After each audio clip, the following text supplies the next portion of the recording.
All right, with that, let's turn to 1 Corinthians chapter 9. 1 Corinthians chapter 9. And we'll be reading the first 14 verses.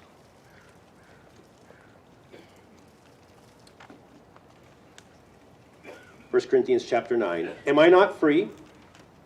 Am I not an apostle? Have I not seen Jesus our Lord? Are you not my work in the Lord?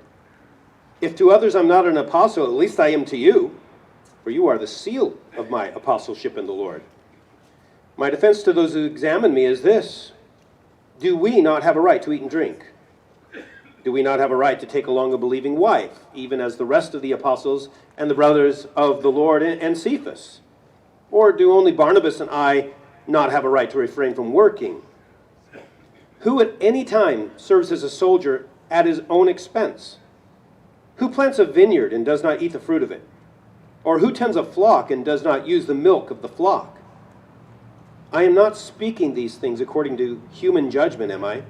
Or does not the law also say these things? For it is written in the law of Moses, you shall not muzzle the ox while he is threshing. God is not concerned about oxen, is he? Or is he speaking altogether for our sake? Yes, for our sake it was written. Because the plowman ought to plow in hope, and the thresher to thresh in hope, and sharing the crops. If we sowed spiritual things in you, is it too much if we reap material things from you? If others share the right over you, do we not more? Nevertheless, we did not use this right, but we endure all things so that we will cause no hindrance to the gospel of Christ. Do you not know that those who perform sacred services eat the food at the temple, and those who attend regularly to the altar have their share from the altar? So also the Lord directed those who proclaim the gospel to get their living from the gospel. Let's pray. Father, we know that from before we were saved, that you saved us out of a darkened mind. And now you have given us the mind of Christ, but yet we still need your Spirit to illumine our minds and help us to not only rightly understand your truth, but then be motivated to apply your truth, to be obedient, to be doers of the word. And so we ask for help in both of these areas. Help us to rightly understand your word this morning, and help us to be diligent, to be obedient to it. And we ask for this help in Jesus' name. Amen. What is Christian freedom? Well, typically we define Christian freedom by the list of those activities that the Bible has not specifically spoken on, that some Christians say is okay to do, while others may take a different approach or disagree. That's not necessarily wrong when it comes to defining Christian freedom, but let's just say it's not the full picture. I want to take a moment to give the full picture of how the Bible describes our freedom in Christ. See, the opposite of freedom is what? Bondage. That describes the state that all men are in apart from Jesus Christ. We are in bondage to our sin. Everyone who sins, Jesus said, is a slave to sin. Sin had put chains on us that only Jesus could break. Man was also in bondage to the law. The law was God's system of laws that was to guide the lives of all who would be God's people. No one, though, could keep the law, and so it was powerless then to grant salvation and free people from their bondage to sin. And this was the spiritual state of all mankind until Jesus came, set us free through his death on the cross. So through his perfect life, through his sacrificial death, Jesus fulfilled all the righteous requirements of the law and set believers free from the law of sin and death, as Scripture calls it. And the laws of God that were once written on tablets of stone, they're now written in our hearts through the Spirit of God. setting us free to follow and to serve Christ now in ways that please and glorify Him. See, this is the essence. This is the big picture of what Christian freedom is.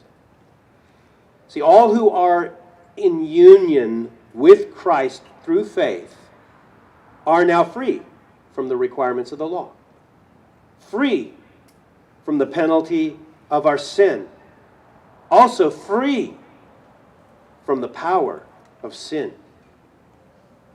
Now, this doesn't mean that Christians can live however they want. Sin is no longer our master. Christ is.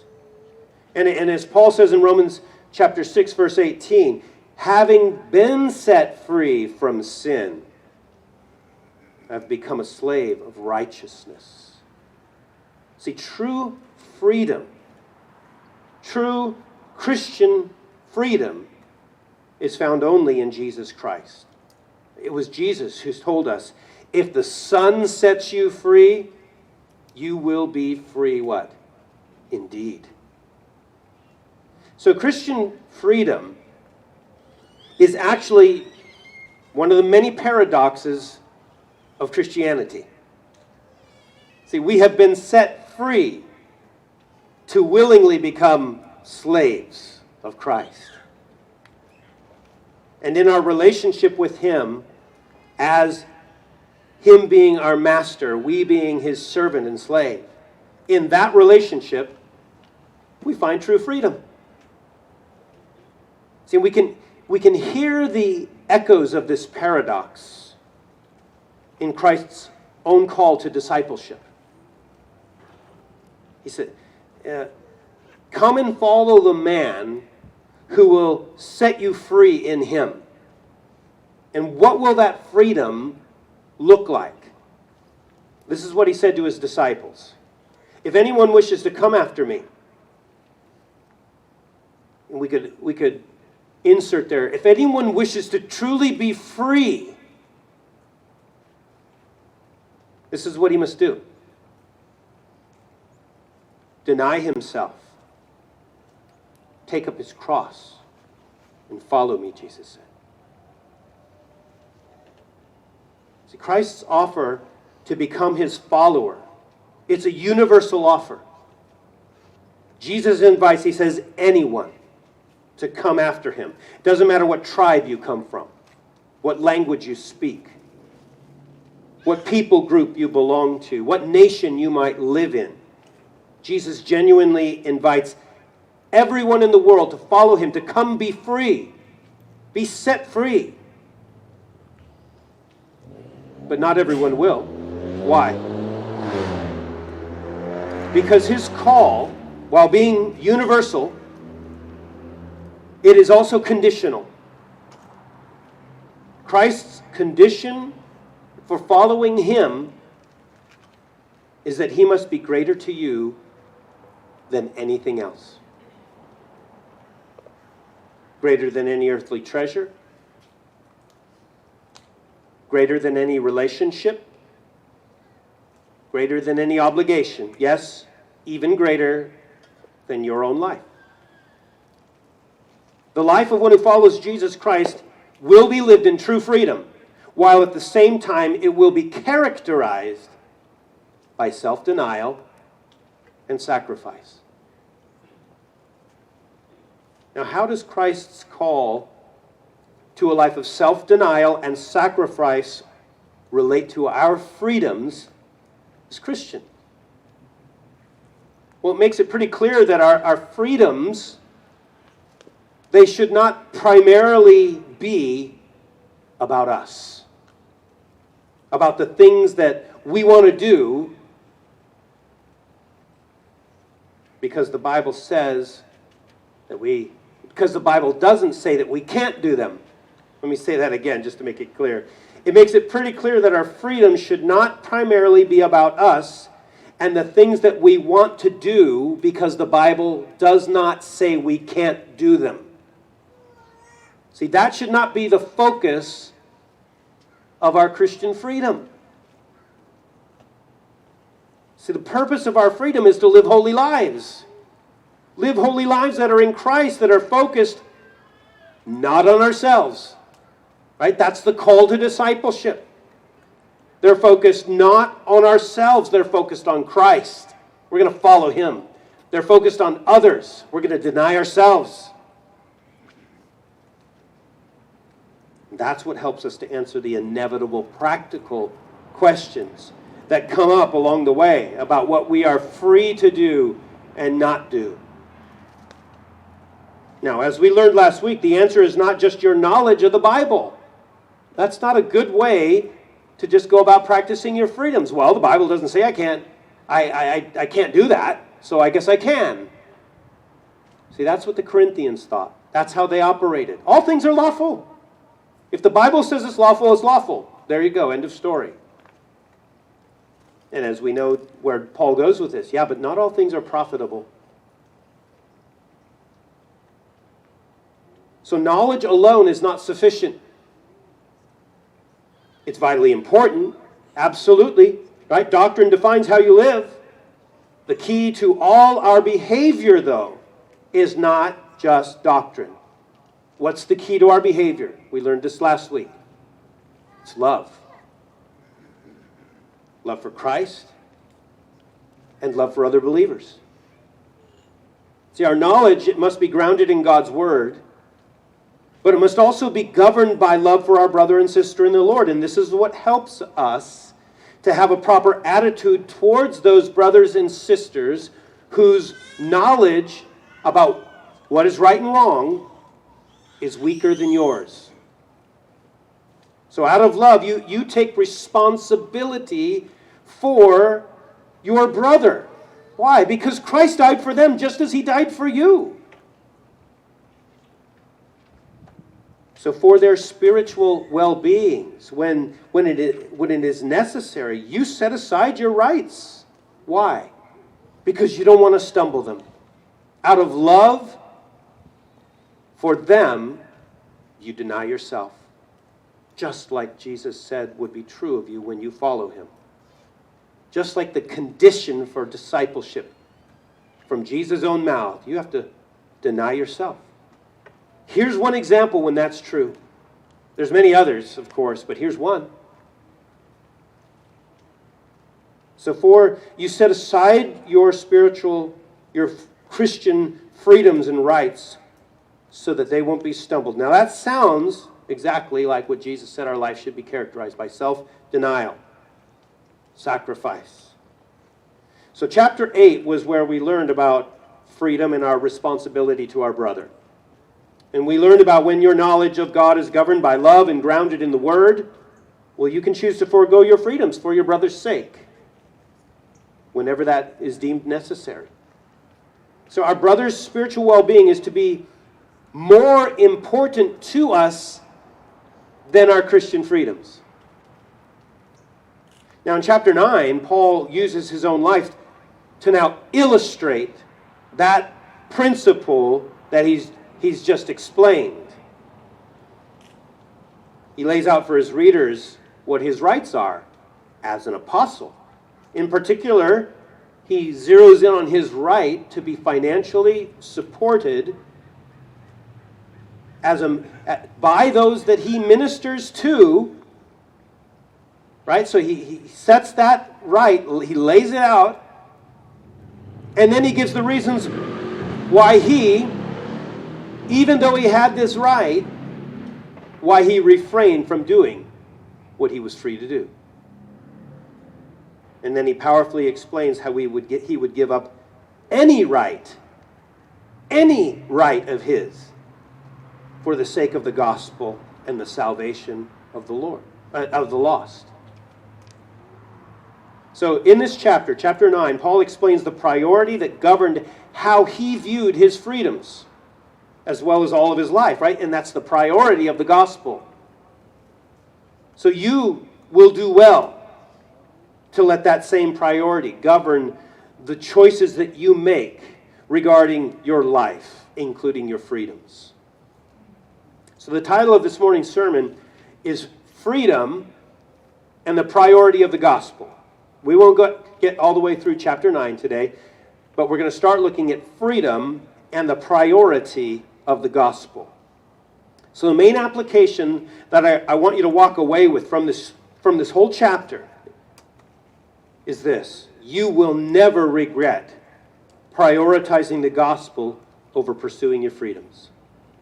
You will never regret prioritizing the gospel over pursuing your freedoms. And this is really the overall principle that's going to guide you in the use of your freedoms. Prioritizing the gospel over your freedoms. That's the overall principle that's going to guide you. But from Paul's example, I would say that there's three basic steps that should help to guide us as we're trying to make this decision about what's the right thing to do, what's the loving thing to do. So from all of chapter 9, I'd say these are the three applications that we can use to guide us in the use of our freedoms. One, evaluate the validity of your freedom. Consider the consequences of your freedom. Know when to refrain your freedom. And we're going to zero in this morning just on the first one. Evaluate the validity of your freedom. But we're going to do that after we've walked through everything that Paul says. So that will be towards the end this morning. So Paul has just finished a statement that could very well have stunned many of his readers in Corinth. So at the end of chapter 8, verse 13, he declares, "If food causes my brother to stumble, I will never eat meat again, so that I will not cause my brother to stumble." I imagine, when those in the church who were attending these pagan feasts, eating the meat that had been sacrificed to idols, right? When they read that statement from Paul, I picture them kind of smirking, go, "Yeah, right. Sure, Paul. You're exaggerating." But was he? Was Paul exaggerating? Did Paul really mean that he would give up eating meat for the rest of his life just to avoid stumbling a fellow brother in the Lord? So just like those who were the first to read this letter, see, you're going to have to come to your own conclusion. Was Paul just exaggerating? So the best way to reach your decision is to see how he handled another right of his. His right as an apostle to be financially supported by those that he ministered to. But first, he has to establish the validity of this right. And that's what he does in the first 14 verses. He establishes the validity of this right as an apostle to be supported by those he ministers to. So he begins in chapter 9 by firing off 4 questions, all of which are rhetorical, and the answer is assumed because they're calling to mind things that the Corinthians already know to be true. He says in verse 1, he says, "Am I not free? Am I not an apostle? Have I not seen Jesus our Lord? Are you not my work in the Lord?" So the first question is one that relates very closely to the Corinthians. They clearly had made much of their freedom in Christ, at least a portion of the church, referring to their knowledge and declaring all things are lawful for them. As long as it comes out of the Scripture, it's lawful. So they've made much of their freedom. It's now Paul's turn to state his own freedom, state his own rights. And he's basically saying, you know what, I'm just as free as you are, Corinthians. I value my freedom just as much as you value yours. But as he's going to make clear, he values some things more than his freedom. And then he points to he then points to his apostleship, which they well knew that he was an apostle. They might be thinking, well, that's funny. Paul never really made much of his status as an apostle when he was with us. He never walked around saying, I am an apostle. I'm Paul, the apostle of the Lord Jesus Christ. So why is suddenly now Paul calling attention to the fact that he's an apostle? Maybe he's going to start making some demands of us because he's an apostle and he can do that kind of stuff. Paul makes no demands, though. He just asks more questions. Questions that actually verify him to be what he says he is, an apostle, and what they know him to be. Am I not an apostle? Have I not seen Jesus our Lord? So it almost sounds like he's being defensive. And some people think he is, but I don't think that's the case. He'd already identified himself as an apostle in the greeting, right? If you go back to the very first verse of chapter 1, Paul, an apostle, he says. And so his purpose here is not so much to defend his apostleship, it's to remind them of an established fact that he was indeed an apostle who had seen the risen Lord, just like all the other apostles had. Everyone who could be considered apostle, part of the qualifications was that you had seen Jesus risen from the dead.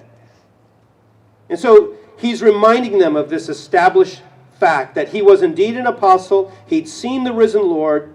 He was an apostle just as much as all the other apostles were. And he also reminds them that they are his work in the Lord. So he goes on in verse 2, if to others I'm not an apostle, at least I am to you, for you are the seal of my apostleship in the Lord. So who are these others? He says, if to others I'm not an apostle, at least I am to you. Who are these others that he's referring to that might not see him as an apostle like the Corinthians should? I think he's referring to other churches that he did not establish personally like he did the Corinthian church. Right? He's simply asserting that there are other churches that were not his work in the Lord. But in their case, there's no doubt he ministered among them as an apostle. In fact, they served as a seal of his apostleship. And a seal was an official representation of the authority, let's say, of a letter, or the authenticity of some merchandise, some barrel that has some goods in it, and it says these are the goods, and then the seal's placed on it. It's been authenticated. It's genuine. So in Paul's case, Paul is saying the fruitfulness of his ministry among the Corinthians, among them, it pointed to the authenticity of his apostleship. So what is Paul seeking to do here? Aren't you thankful for microphones right at this moment? Fast cars and sirens. I'm glad they didn't turn here. That's good. We're making progress. So what is Paul seeking to do here? Has he felt that his authority has somehow been challenged, that he needs to defend his apostleship? No, as I said, I don't think so. Rather than defending, he's reminding them of an already established fact. He's an apostle of the Lord, and as an apostle, he has certain rights. Paul is intentionally highlighting his high status, so to speak, because it's later going to emphasize the extent of his sacrifice to lower himself socially for one reason: so I can win others. I'll do whatever it takes. I'll go as low as I have to go in order to win the lost. That's where he's going to go with this. So he's first showing who he is, and from their perspective, he's an apostle. Not many of them. It's only 12. And he's one of them. And he's doing that not for selfish reasons. He's doing that because he's going to set for them an example that he expects them to follow. You see, for these Corinthians who were going to these pagan banquets, to disassociate themselves from any event that involved eating idol food, it was going to lower them socially. See, it was going to cut them off from wealthy patrons, from political allies, from friends, from neighbors, maybe even family. And those in the church who were doing this were not keen on that idea. So Paul's going to show him what he was willing to do by his own example. Even though he was an apostle, he was willing to lower himself. Now Paul's going to go, he's going to defend the rights that he has as an apostle. And again, since he's using himself as an example for them to follow, he has to make sure that he addresses any questions that they might have about his rights as an apostle. And this is perhaps why he calls it his defense in verse 3. He's going to defend his rights against any who might examine him if this were true, that he really does have these rights. Well, so he asks 3 more rhetorical questions in verses 4 to 6. Do we not have the right to eat and drink? Do we not have a right to take along a believing wife, even as the rest of the apostles and the brothers of the Lord and Cephas? Or do only Barnabas and I not have a right to refrain from working? So the expected answer to each of these questions is basically yes. Right? The answer is assumed, and the answer is the same all the way through. Yes, an apostle has the right to receive the basic necessities from those he's ministered to. Yes, an apostle has the right to marry another believer and minister with his wife and to have her supported also. That was true of the rest of the apostles. It was true of the brothers of the Lord, and it was true of Cephas. So it should be true of him, right? Yes, it is. Now, we know that Paul chose to remain single, but he had the right to marry. And then thirdly, yes, he mentions Barnabas. They had as much a right to, as the others, to get their livelihood from ministry without having to do other work to support themselves. Now, this implies that the other apostles, or at least some of the other apostles, that's what they were doing. They were being supported by those they were ministered to. And he says that's perfectly valid. The fact that he and Barnabas did work was not because they didn't have the right to not work. They did. The reason that they worked was because they waived that right. They had the right, but they waived it. And apparently Barnabas and Paul, they approached ministry essentially the same way. They chose to work instead of being supported. Let me just also point out, because this passage, of course, is Paul speaking of his rights as an apostle, and this has application that extends beyond just this context here. He's actually defending the rights of paying a pastor a salary, of paying missionaries so that they can be supported in the field, paying other Christian workers so that they can focus on the ministry while not having to focus also on finding a way to make enough money to survive. So there's application beyond just this context here, and so Paul is laying out this groundwork. He's also saying that pastors and missionaries and Christian workers should be supported to such a degree that their wives don't have to work, that they can manage the home and they can minister to their husbands and with their husbands. And if it should be possible for when the minister is to travel abroad for the sake of doing ministry, that if it's feasible for his wife to attend with him, well, then she should be supported in doing so. Why? So he can have the blessing of her support, her companionship. Right? So all of that is actually right there in the text. We could have a whole sermon that's just about the right of a pastor to be, and a Christian worker, to be supported by those he ministers to. Which, praise the Lord, is being done. We're obeying this in this passage. What this passage is saying, right? But remember, that's not his sole purpose here, right? So the context keeps us focused that he's just defending his rights. He's laying them out, right? So Paul next gives 3 illustrations in verse 7 that show that it's customary to pay those who work. If you work, you should be paid, right? And he phrases them, once again, in the form of 3 questions. Paul really likes this approach by asking these questions. They make you think and come to an answer. Who at any time serves as a soldier at his own expense? Who plants a vineyard and doesn't eat the fruit of it? Or who tends a flock and doesn't use the milk of the flock?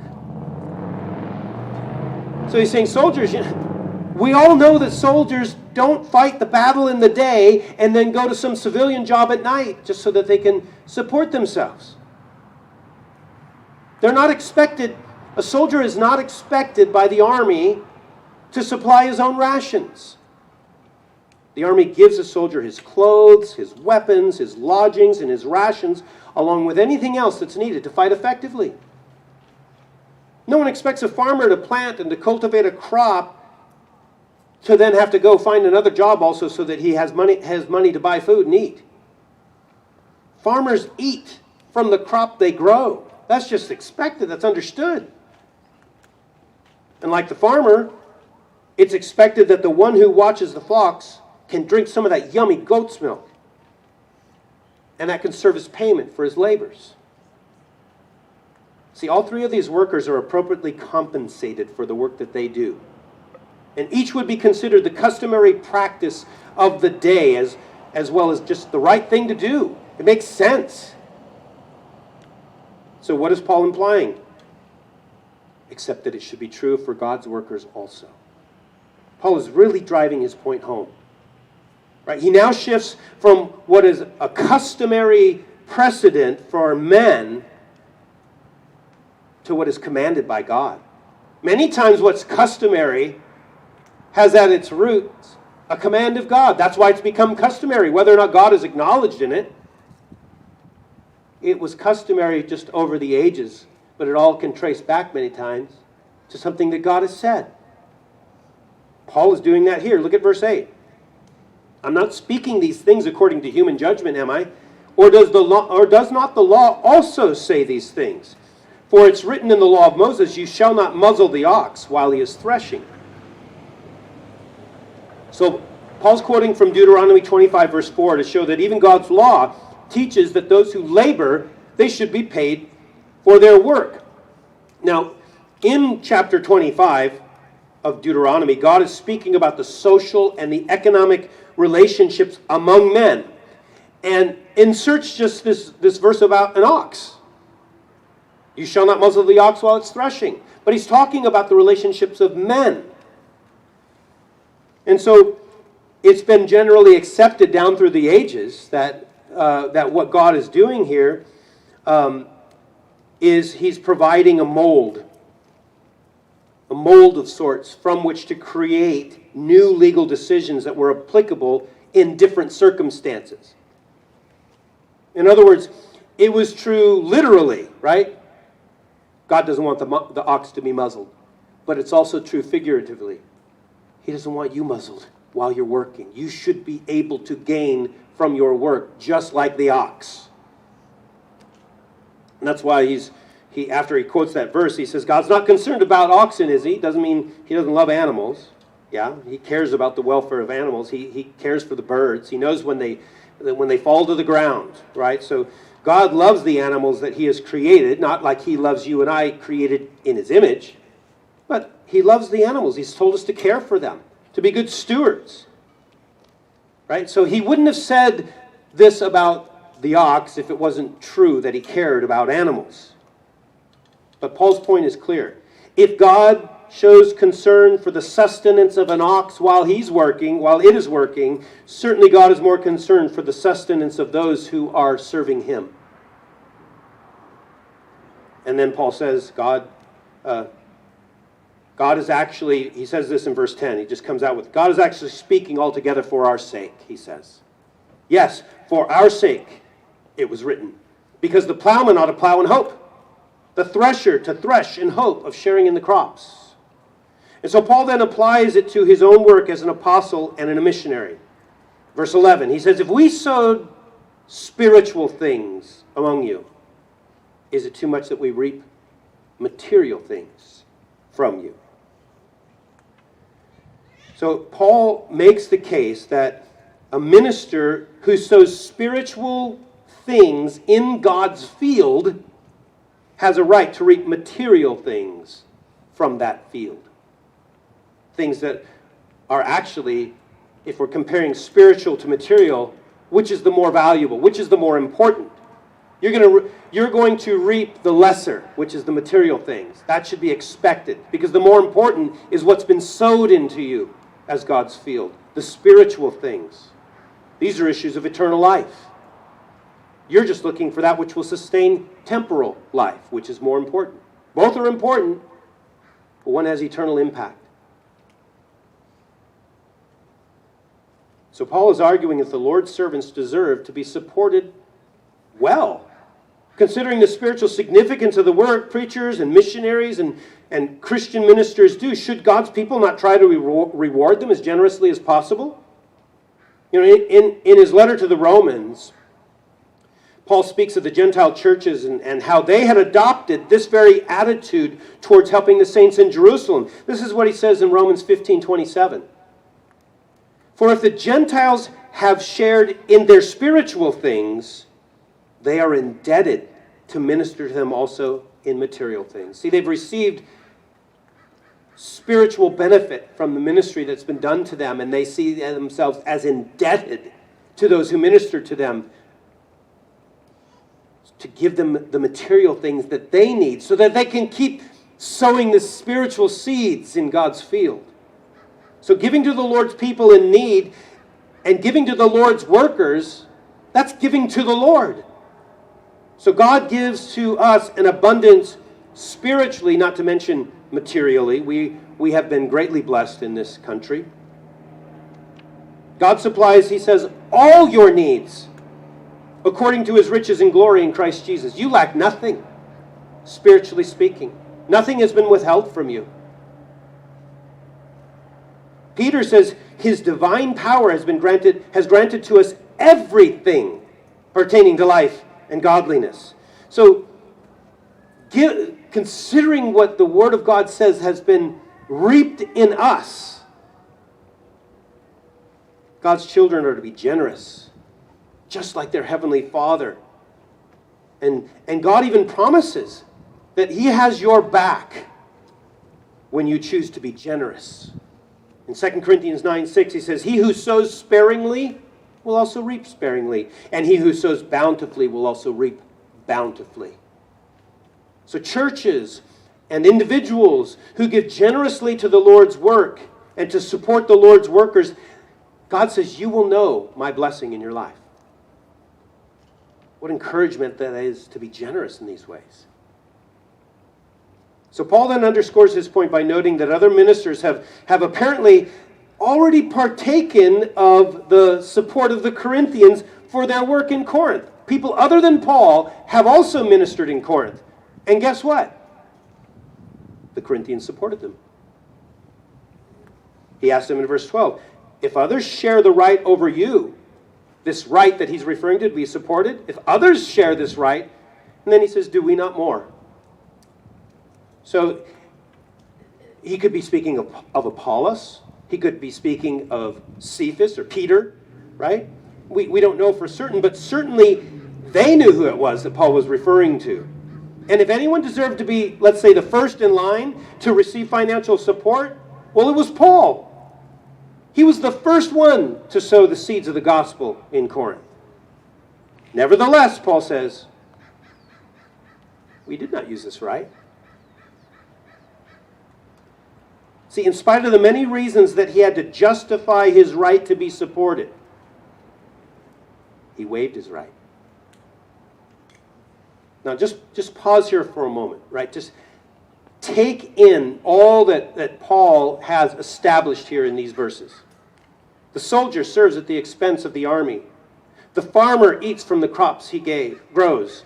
The shepherd drinks from the milk of the flocks that he takes care of. And just like God commands the ox not to be muzzled so it can eat the grain while doing the work of threshing, ministers may be compensated materially for their spiritual growth. And then Paul says, after he's laid all that out, then he says that he did not use this right. See, in a very compelling way, he has established the right only to draw attention to the fact that he renounces the right. That's what he wants their attention to be upon. First, he puts the right forward, makes it very clear that it's his right, only so that he can then renounce it. But that's what he wants their attention to be upon. Not so much the rights, but his renunciation of what he has a right to. It's his choice in his ministry to bear whatever was necessary to fulfill his work as an apostle and missionary, and to do it without complaint. In other words, his customary way of life was self-denial. It was self-denial. So his means of earning what he needed while he preached and taught in a city, it was making tents. He was a tent maker. Could have told the Corinthians the same thing that he told the Ephesians in Acts chapter 20 when he was departing from them. He says, you yourselves know that these hands ministered to my own needs and to the men who were with me. In everything I showed you that by working hard in this manner, you must help the weak. And remember the words of the Lord Jesus that he himself said, it's more blessed to give than to receive. See, notice he supported not only his own needs, but also those who were with him. Those who worked closely with him. So Paul's chief concern about receiving the support that he had a right to receive was that it might hinder his preaching of the gospel. He didn't want anyone getting the impression that he was preaching only to be supported or from selfish motives. He didn't want anyone thinking that he was in the ministry for the sake of money or to make an easy living. Think of all the new Gentile territories that Paul forged into, where he was the first Christian missionary to go to. The gospel and the Old Testament scriptures, they were both completely new to many to whom he preached. And what was his chief concern? He did not want to risk his message would be clouded in any way with suspicion. And because of this choice to labor with his hands, he could serve every class of any society. Even other laborers could relate to him. You know, and we've seen this put in action in the Philippines. In Pastor Nonilo, whom we support, and at the seminary that he trains pastors and then sends them out. In addition to their theological training, he trains them in how to farm rice and how to farm tilapia, fish. So that when they go to a new area, the first thing that they do is acquire the land and the ability to start providing for themselves, and then start providing for the community around them. Because that's going to enhance what they've come there to do, which is preach the gospel. They do not seek to be a drain upon the resources of many who are impoverished. They instead seek to bless them with rice and with fish if they can, while preaching the gospel. It's a great way to go about ministry, isn't it? That's what Paul did. And they've adapted that same approach to ministry so that they would not be hindered in any way in their preaching of the gospel. That's their main concern. All of his examples so far have been related to secular work.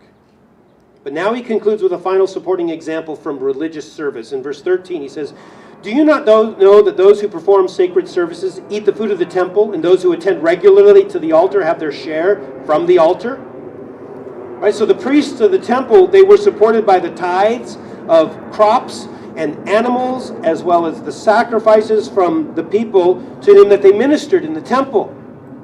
And their receiving their share from the altar was appropriate because they attended regularly to the altar. That was their job, so to speak.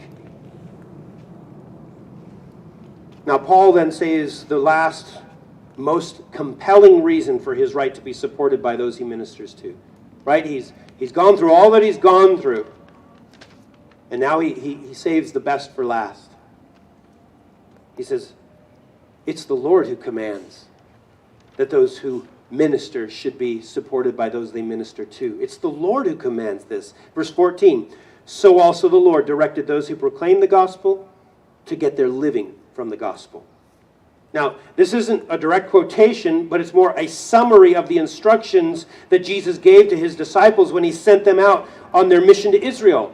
One example from the Gospel of Matthew. In chapter 10, he tells the disciples as he's sending them out, "Do not acquire gold or silver or copper for your money belts, or a bag for your journey, or even 2 coats or sandals or a staff." And then he says this, "For the worker is worthy of his support."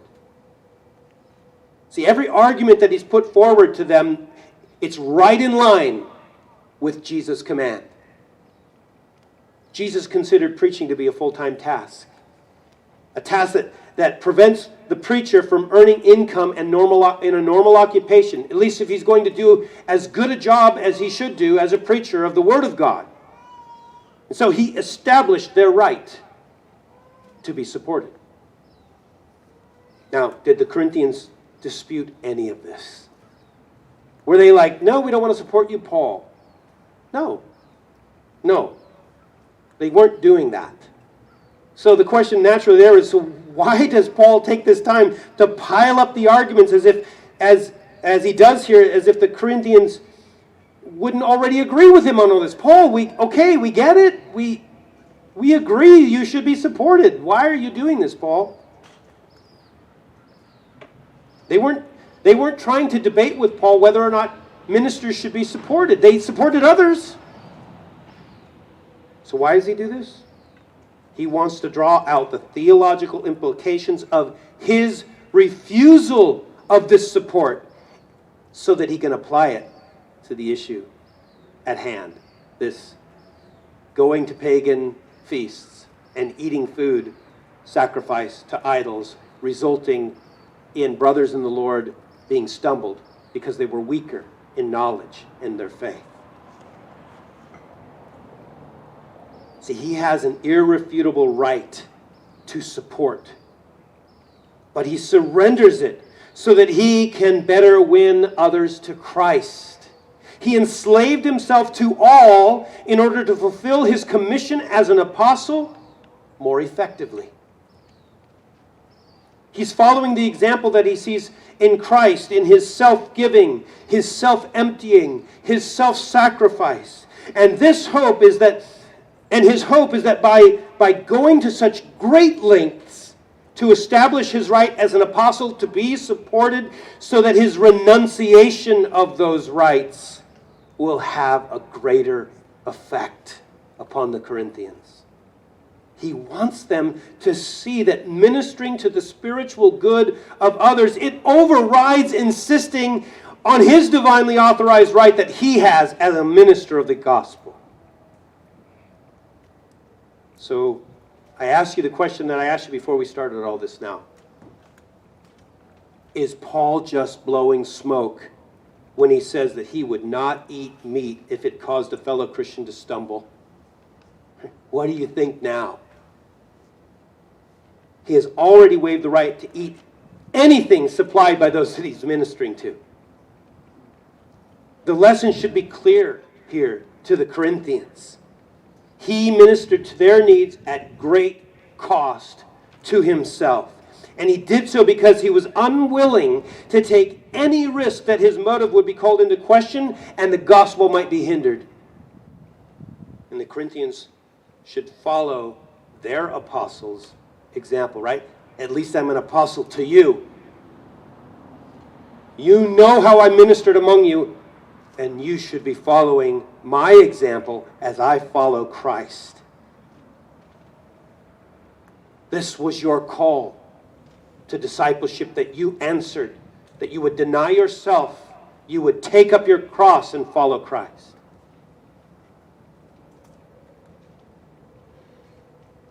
He's already told them in a previous letter that they shouldn't be going to these pagan feasts.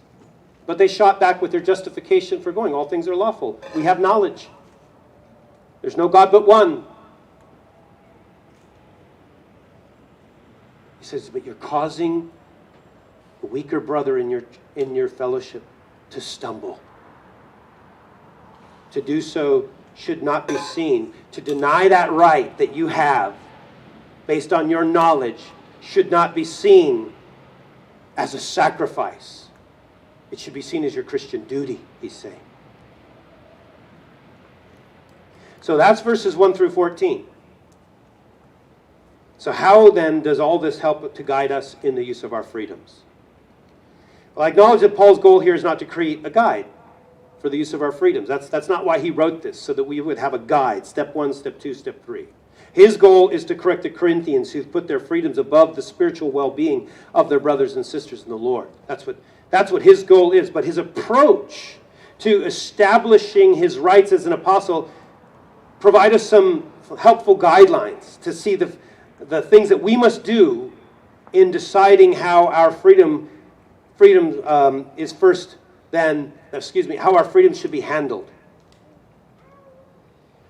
So the first thing that we must do, based on just these first 14 verses, is evaluate if we think that a freedom really is a freedom for us. And so the first thing that you need to do is evaluate the validity of your freedom. Evaluate the validity of your freedom. Is it really a freedom that you have? See, we always need to keep our overall principle in mind, right? That you will never regret prioritizing the gospel over pursuing your freedom. That keeps us going in the right direction the whole time. So this is what Paul does in these first 14 verses, right? He keeps the gospel at the forefront of his mind. His approach, though, evaluates his freedom as an apostle to be supported financially for his ministry, and it does so, I would say, from 3 general perspectives: personally, traditionally, and biblically. So he first establishes that his freedom is true personally, right? The freedom that he is establishing, it is tied to being what he is. He is an apostle by the Lord, his own calling to him. And so he first reminds that I am an apostle, therefore I have these rights.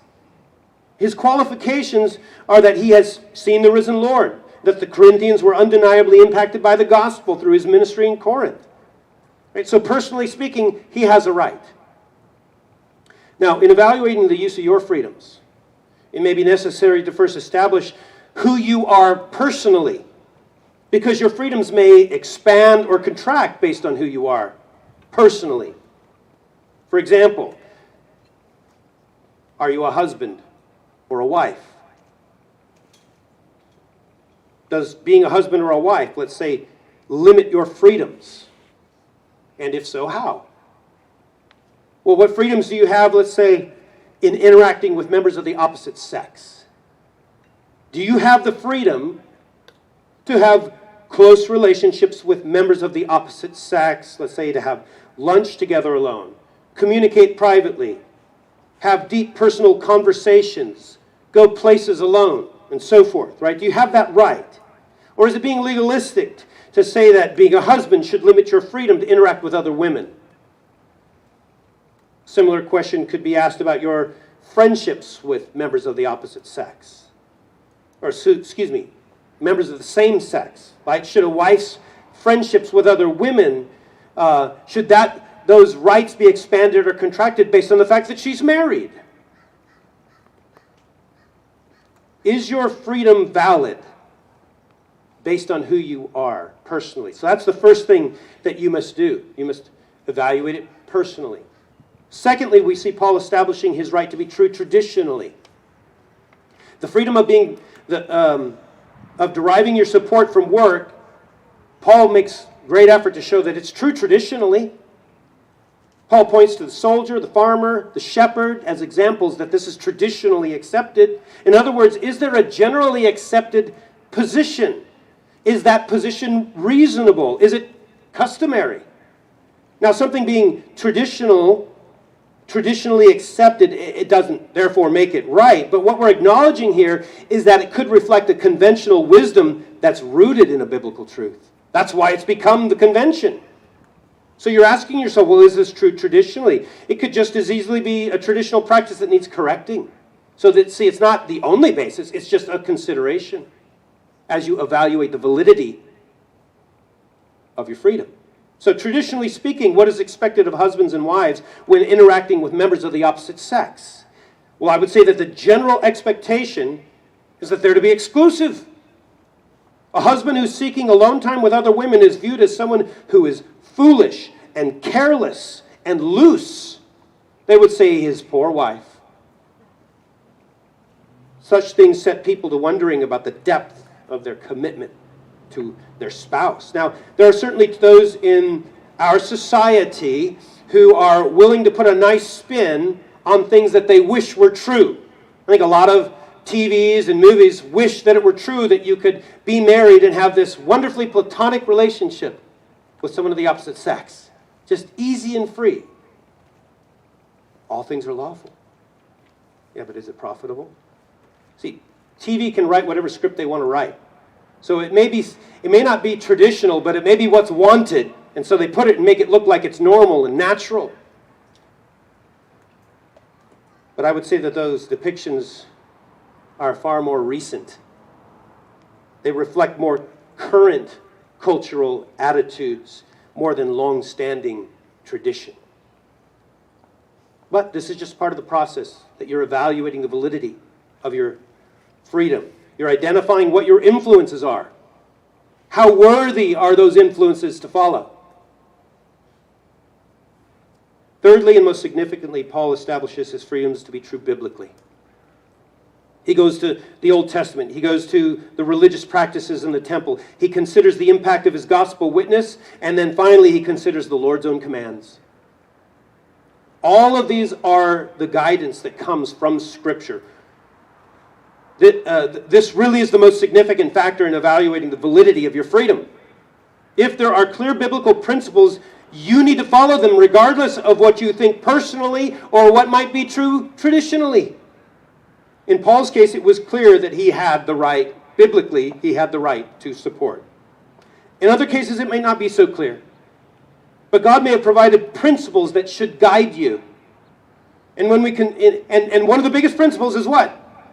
Does it hinder the gospel? Does it stumble a brother? You may have the right to it from all these perspectives, but if it does that, you should waive it. That's Paul's example. See, when we consider all that the Bible teaches about marriage, for example, from Genesis forward, we can see that God's design for marriage is clearly monogamy. Jesus' moral teaching on marriage, it was meant to be this reminder of what God intended marriage to be in the first place. Divorce was frowned upon for any reason. Marriage was and still is between a man and a woman. It was meant to mirror how Jesus, the groom, loved his bride, the church, how he washed and sanctified her, how he made her beautiful, and then how he even died for her. See, in order for the church to maintain order, to serve its people, we establish deacons, we establish elders. See, these men, elders, deacons, right? They're to be above reproach. And that includes several qualifications used in the churches today. In particular, we have 1 Timothy 3, verse 2, which says, "An overseer then must be above reproach, the husband of one wife." And this phrase, the husband of one wife, it literally meant for a man to be married to one wife. And the idea here was not just that he didn't have multiple wives. The idea was that he was a one-woman man. It didn't mean that he had to be married. Didn't mean that this statement meant that the leader couldn't marry if his wife, let's say, passed away. The idea of the passage in 1 Timothy was about the love and the affection and a heart that is devoted to one woman, his wife. It meant he wasn't a playboy. He wasn't a flirt. He's not an adulterer. So depending on the church, a man being considered for the role of an overseer or an elder, that's going to be scrutinized. His divorces, if that's occurred, maybe he's not even to be considered at all. Now that's true for an elder.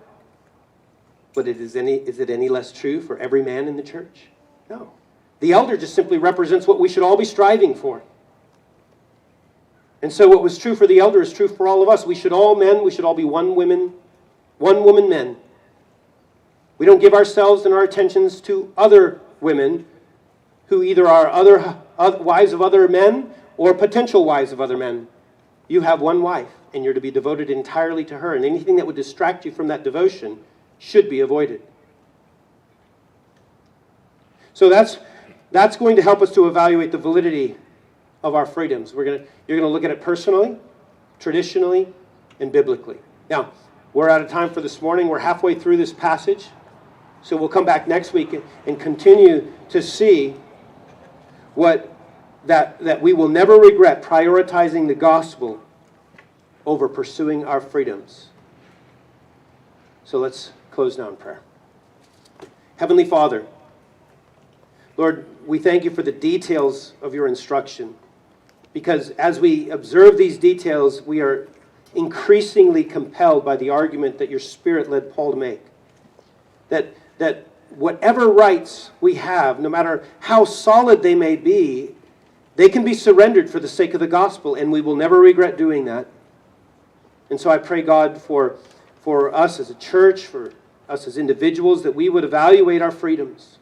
We would see if they truly are freedoms, if they are valid.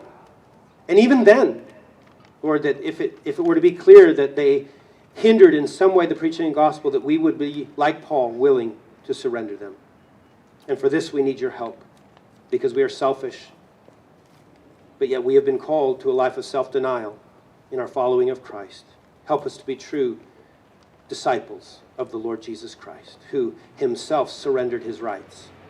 What he had divine rights to as God, he surrendered for the sake of the lost. And we thank you for that. In Jesus' name, amen.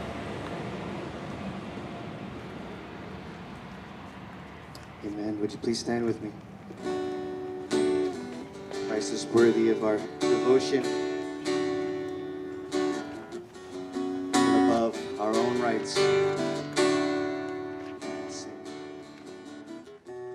Father of grace.